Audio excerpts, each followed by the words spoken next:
sleeping. Welcome to HotPETs 2022. I don't have too much to say, just a little bit about the program this year. So my co-chair Rebecca and I put a lot of emphasis into trying to bring HotPETs back to its roots as a sort of interactive workshop as opposed to a continuation of the technical program of PETs. So we put a lot of focus on accepting things not because they were technically awesome, a lot of our submissions were, but because we thought that they had a high potential to produce thought-provoking discussions amongst the group. So keep that in mind. We're going to start with an invited talk, and we also have a keynote talk at the end, and then in the middle there's research, or there's contributed talks. The contributed talks are very much going to be of the form, they have a half hour. We've asked them to talk for like 10 to 15 minutes of that half an hour, say some things to frame a conversation. So you are very much encouraged to think of things that you would like to say during that question and answer period, because it's on all of you in the audience to keep the discussion going. It was wildly successful this morning. Hopefully this afternoon is just as good. So we are now on the second half of this program. We are going to open with an invited talk by Vanessa Teague, who is our Australian on the program. We were very happy to have a speaker who actually came to Sydney and is going to give the talk live. Followed by that, I believe the next speaker is also in person. Is the next speaker in the room? Yes, okay. So we have another 2 in a row in person, which is great. Followed by a short break, and then 2 that are unfortunately not in person, but promise to be awesome talks. And then another short break, and then our keynote by Tanya Lokat, which is also not in person, but also promises to be a very interesting presentation. So, yes, and this part is completely irrelevant now because it's over, but that was my last slide. So with that being said, I will welcome Vanessa to come and take the floor. Yes.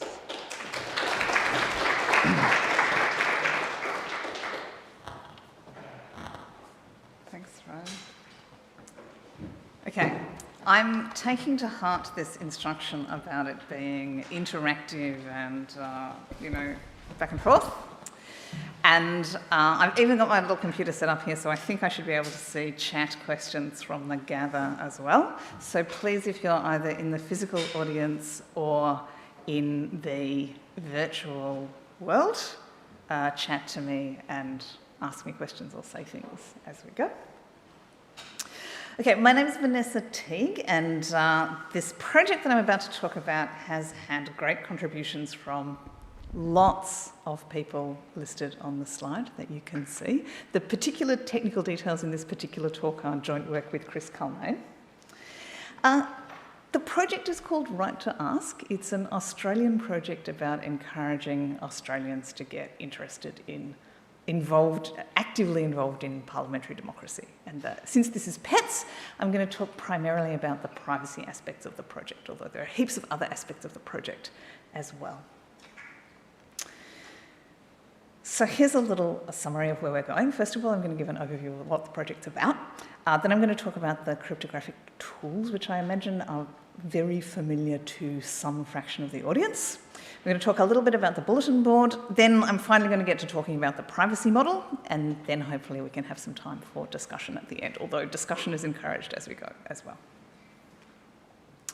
So here's what it's meant to be about.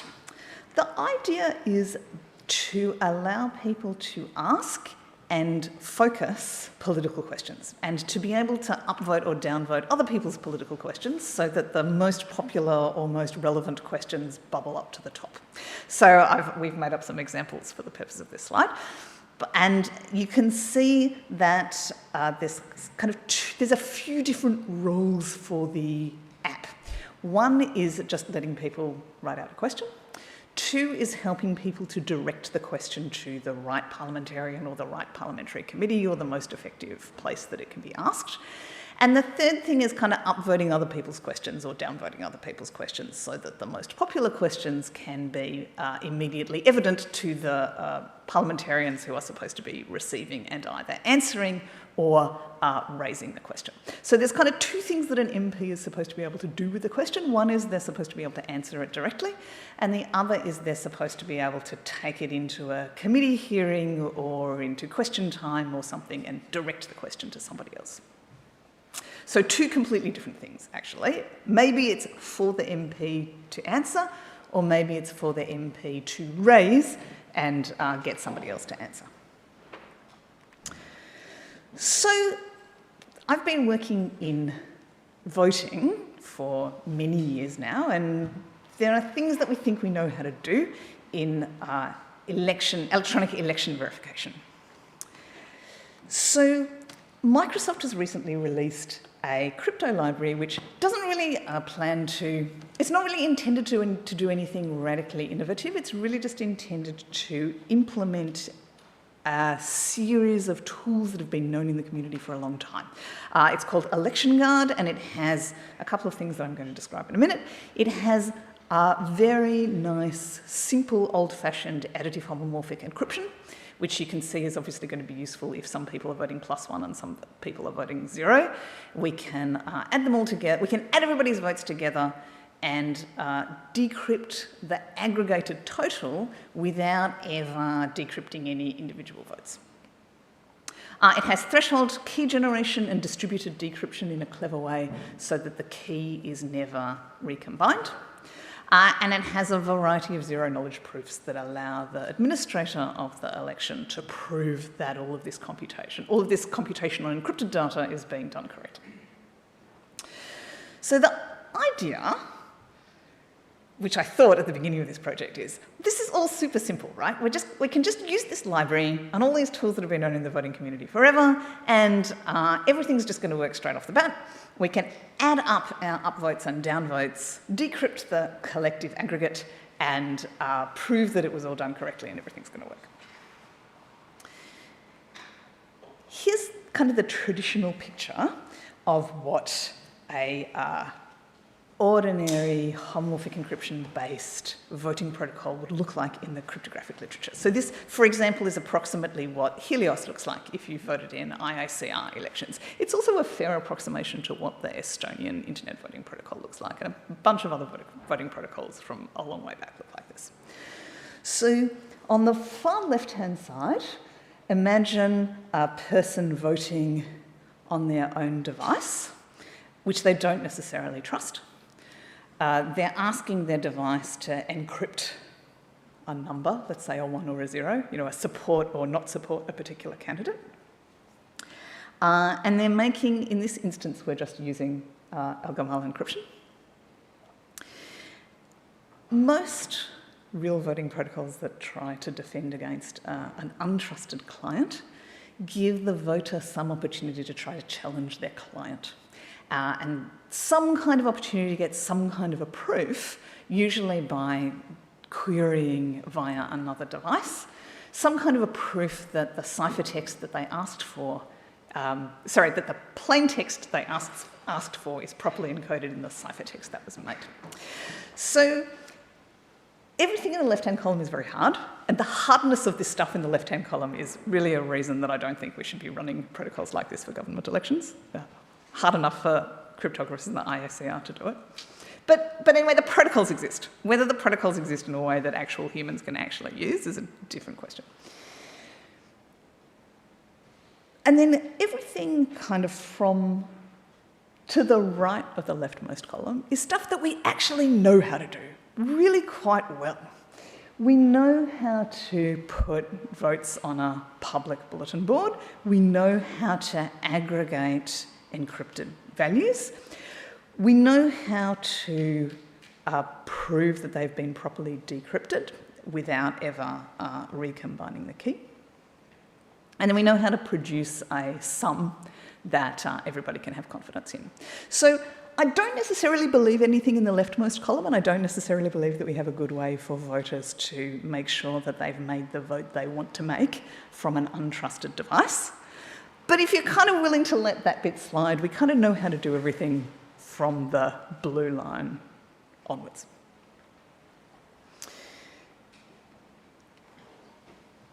So for my project, I'm just going to give up on the challenging your own vote side of the diagram. And we're just going to trust the app to record the upvote or downvote that the person wants.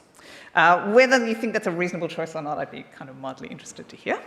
But at least at the moment, even though the election guard library has the facility for allowing people to challenge their ciphertexts, we're not going to bother with that for this project.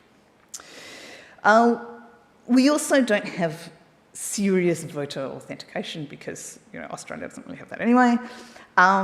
We don't have, and indeed Helios doesn't have, receipt freeness or defence against coercion. If you're making the ciphertext on your device, then someone can come along later and say, I can see your ciphertext on the bulletin board, show me what randomness you used and prove to me what vote you cast.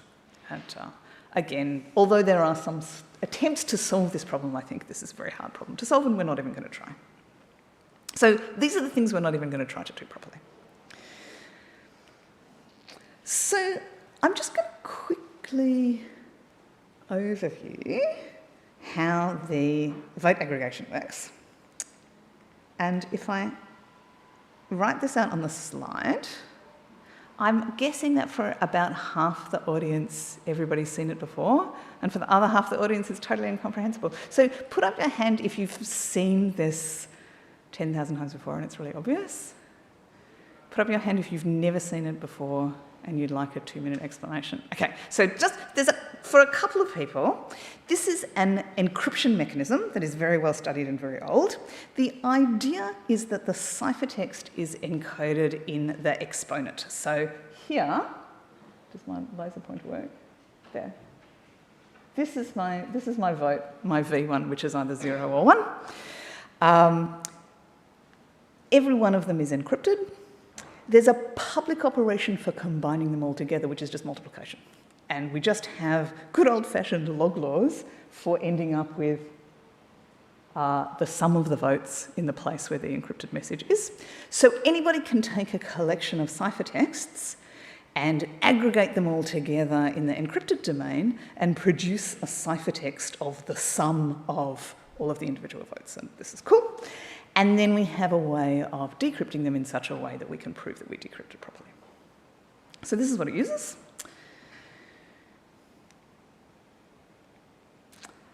We also have a bulletin board, which again is part of our repo and again is a thing that has been in the literature for a long time, not claiming that it's brilliant or particularly original, but it exists.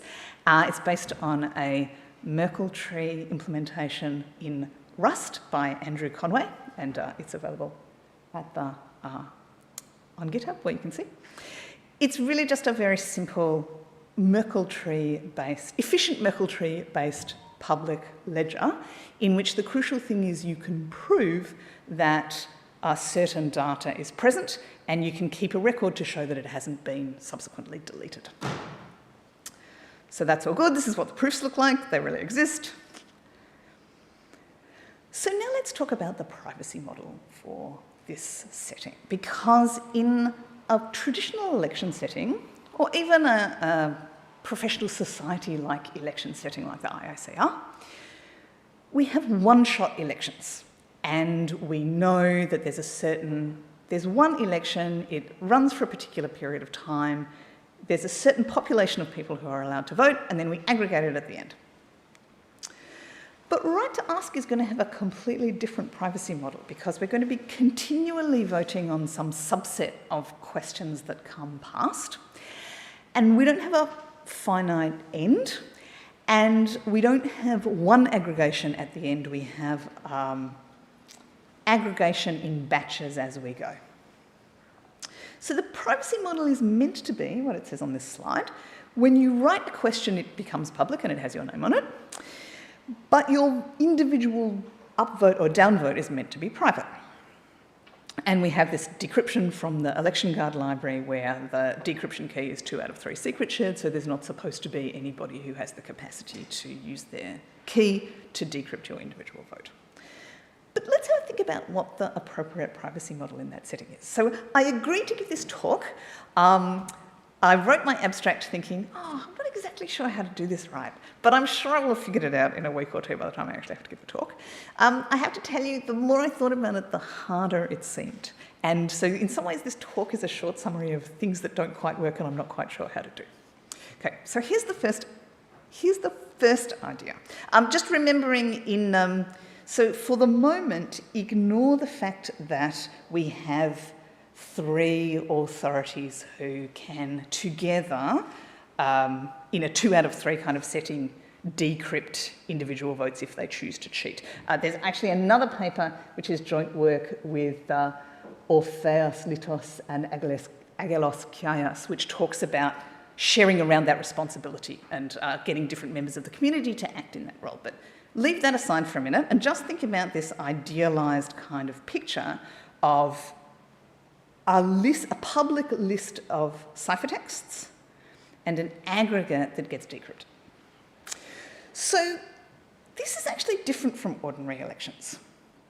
There are some things that count in our favour, the greatest of which is the main reason I'm doing the project at all, is that really it's a lot less important than real elections, and the implications of privacy breach are just a lot less serious. So maybe you just don't care that much. That's the first thing. The second thing is that, unlike real elections, a little bit of perturbation might be acceptable. So we're not in this context trying to figure out whether 50.01% of people voted one way and 49.9% of people voted the other way. We're just trying to figure out what the top 10 list of most popular questions on any given day is. So maybe we don't care that much if the order gets slightly rearranged or if the relative popularities of different votes are slightly perturbed. So on the one hand, that's good. On the other hand, what's bad for us is that we don't wait until we get to the end and everybody's voted and then decrypt. We really, in order for the system to be useful, we need to have a kind of Stack Overflow-like or Reddit-like kind of ongoing tallying happening so people can see what else is popular and decide whether they want to upvote it or downvote it or not. So we need to decrypt in small batches as we go rather than in one big batch at the end. It's also just part of the way it's designed that the system will reveal that you voted on a particular question. It won't reveal whether you voted a 1 or a 0, but it will reveal that you posted a ciphertext in relation to that question. And also this kind of ongoing nature of the interaction makes a lot of the usual kind of privacy analysis and privacy guarantees hard. Right? We don't know how many more votes a person's going to cast as they go, and we don't know what their fraction of upvoting or downvoting is going to be. Okay, so here are 4 plans of varying levels of working versus being acceptable. So this one I know how to do. Suppose we just don't do anything, we just do it anyway. Right? Pick a big batch, decrypt in the batch, and publish the answer. So in the absolute best case, if we let P be the fraction of overall votes that are 1s, supposing they're 1s and 0s, then the probability that they're unanimous is at least this expression that I've written here, which is dead obvious.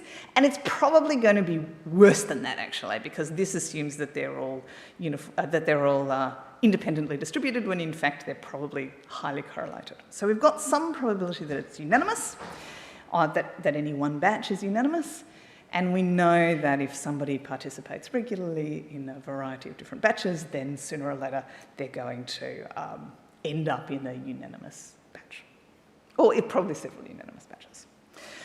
So this is kind of option 1, is we say, well, we're just going to do it anyway. Okay, option 2 is we add some random padding bits before we decrypt.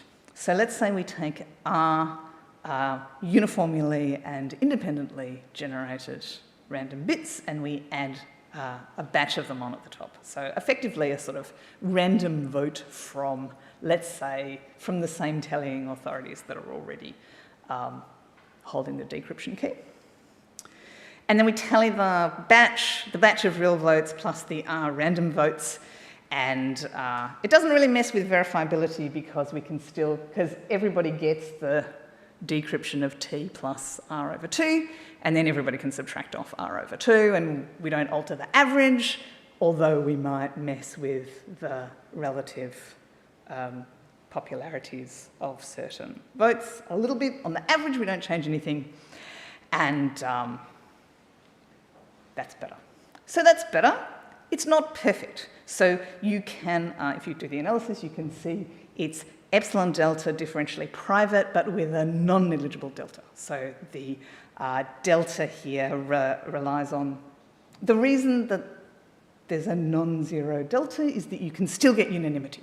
So you can obviously still have it the case where everybody upvoted it, and also all of the random bits happened to turn out to be 1, and so then the adversary can immediately say that everybody upvoted it. So it doesn't take the unanimity risk away, it just makes it a little bit less likely. Okay, so that's plan B. Plan C, which is really the proper way to do it, is to apply the Laplace mechanism on each question, which is this very, very classical, correct, differentially private thing. And if you choose some random noise from this distribution in a verifiable way, you can prove that the resulting tally is differentially private with 0 delta and with whatever level of epsilon you choose in the spread of the Laplace distribution. So this seems nice, but then it's a little bit of a challenge to think about how to do that in a verifiable way. Even that is not completely perfect, because that's only a one-shot thing, whereas possibly the actual right way to do it is to think about one person's contribution to multiple different questions, so one person's record as a vector of their contributions across multiple different questions. But I don't know how to deal with that, because that grows as we go. And then finally, there's obviously this question of how do you generate this random perturbations in a verifiable way so that you can prove to people that on the average you haven't biased the apparent popularity of some questions rather than others. I'd love to hear suggestions for how to do that well. I mean, I can think of ways to do it, but I bet there are ways to do it better than whatever we've thought of.